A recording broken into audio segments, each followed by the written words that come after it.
Hello, my name's Lizzie. I'm Anglican. In 3.5 months' time, I'm going to be moving into a convent ready to become a postulant. And one of the people who subscribed to this YouTube channel is a really lovely young Muslim lady who works at my local cafe. And over the last couple of years, we've had quite a few conversations about Christianity and Islam.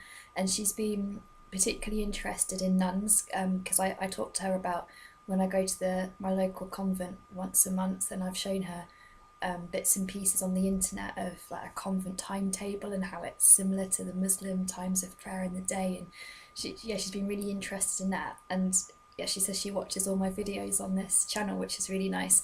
And she asked a question, which was, why do nuns take a vow of poverty? Which I thought was such a good question.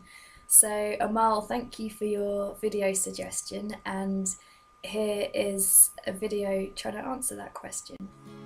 I will hold your people in my heart.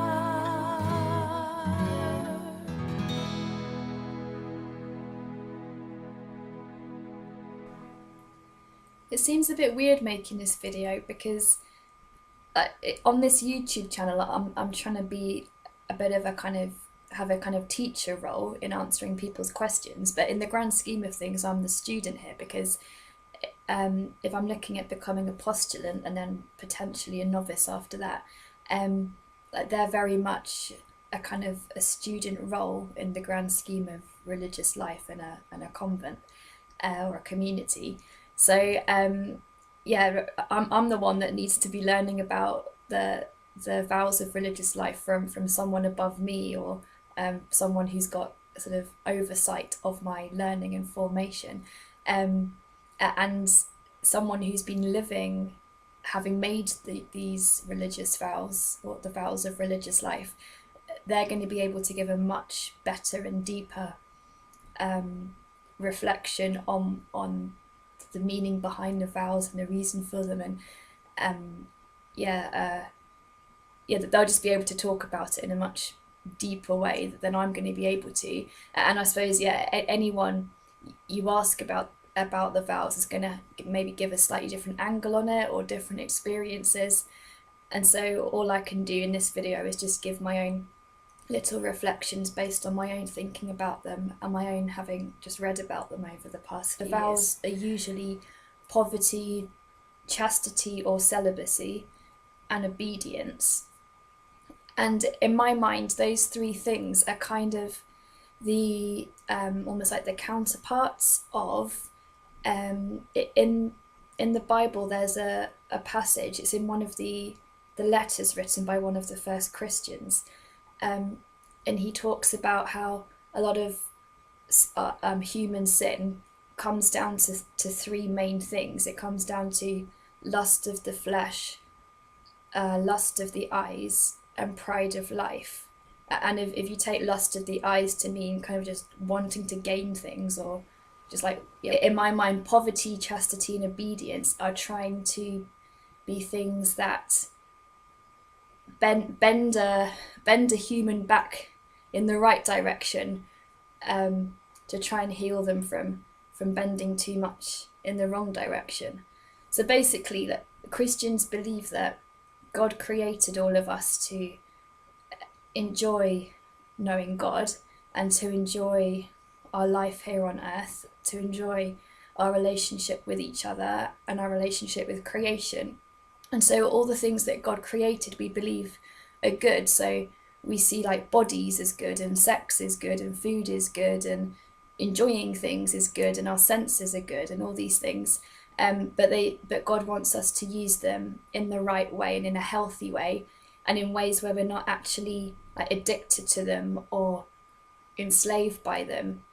So I suppose this image isn't in the Bible, but the way I see it, it's a bit like if you're driving a car, you want to be driving the car, like staying in your lane and not going over the lines into a different lane. So in my mind, a healthy life in general is not going too far one way where you maybe like neglect yourself, or maybe don't try enough, or don't pay enough attention to your spiritual life or your relationship with God. And then to go the other way would be to maybe be too materialistic, or become too selfish, or become enslaved by things, or be so proud, or so, what's the word, like try and live without asking for God's help, or try to sort of go off on your own track without God. That would be going too much the other way. And so God wants us to have a healthy life and to live the life that God intended for us to live, which is the kind of the middle lane, which is just using everything rightly and holding things lightly and in the way God wants us to hold them.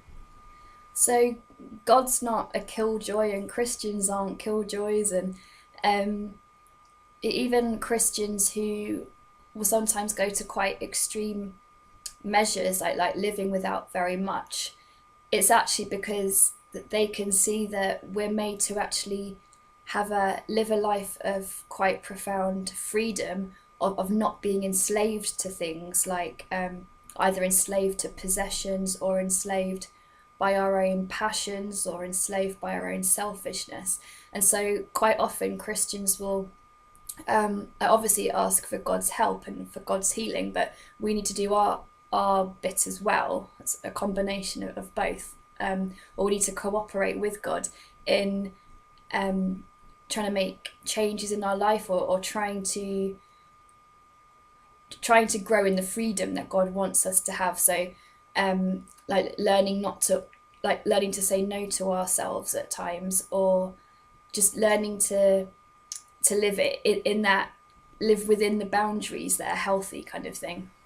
The Bible doesn't say that it's wrong to have possessions or money, or to marry. The Bible just says that God wants us to use things in the way that God intended, and to just have healthy relationships with everyone and with creation. But over the centuries, some people have gone that extra bit further and done, or maybe felt called to live a life that's a bit more intense and more than what we're actually necessarily asked to do. So I mean things like having a very ascetic life, where you hear of people that ate very little, or had very little at all, or like quite often, quite a lot of people over the centuries have chosen not to marry, for example, and stay single. And that's, it's not because Christians are asked to do that, but some people feel called to that. And I suppose that's more because it somehow maybe frees them up to be even more available to serve other people. But Jesus himself was I suppose like the ultimate role model of that freedom of human life that God intends for all of us to have. And Jesus' life was marked by poverty and celibacy, or not marrying, and by obedience.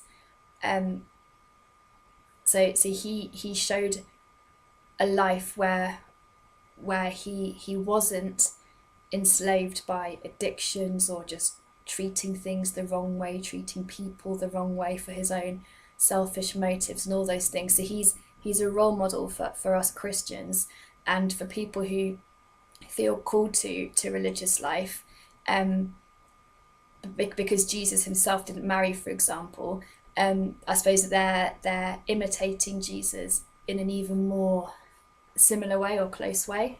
Also, I suppose the part of the vow of poverty that is, or the element of the vow of poverty that's about just not having your own possessions, or sharing all things in common with your community, that also has links with the very first Christians, because there's a little passage in our Bible that describes some of the lives of the first Christians, and there's a little passage that talks about how no one was in need and everyone shared everything in common. So that's probably also behind the sharing all things in common of religious life. I guess just in general, that there are lots of benefits that come from being more frugal or being more wise with money. So the more the more frugal you are, or maybe the more poor you are materially, the more you depend on God, which is always a good thing. And it's just the more aware you are of how you spend money and what your attitude towards possessions and gaining things is, and whether or not people feel called to actually make a vow of poverty or go into religious life. But all Christians would just say that with regards to money and possessions, you just wanted to be in that middle lane of just holding everything in the way that God wants you to hold it, and viewing things how God would want you to view them, and relating to them how God would want you to relate to them, and not being addicted to things, or that kind of thing. Just that healthy, not being enslaved by things and money and appearance and all those kind of like trappings of our life. I think the last thing I'd say in this video is that there's a long tradition of, like, over the centuries, of ministers and maybe missionaries, priests, and definitely monks and nuns, what sort of like intentionally living a life that is in circumstances that are similar to the people that they're praying for or serving. So for not wanting to be patronizing, so having loads and then going out and ministering to people that are a lot worse off than you, for example, but also just wanting to live in solidarity with the poor people, either in your community or just the poor people around the world. So that there's also something about it intentionally choosing to live in a more maybe frugal way, or more mindful way, or a more kind of almost voluntary poverty way, in order to live in solidarity with people who are poor, of absolutely no choosing of themselves, and who just can't help the situation that they're living in, or the country they're living in, or the circumstances they're in. So that there's that solidarity element too. And just, I suppose, if you're always living in poverty yourself, or relative poverty, then it keeps you aware of all the people around the world, and also the people in your own community, like local geographical community, who don't have very much.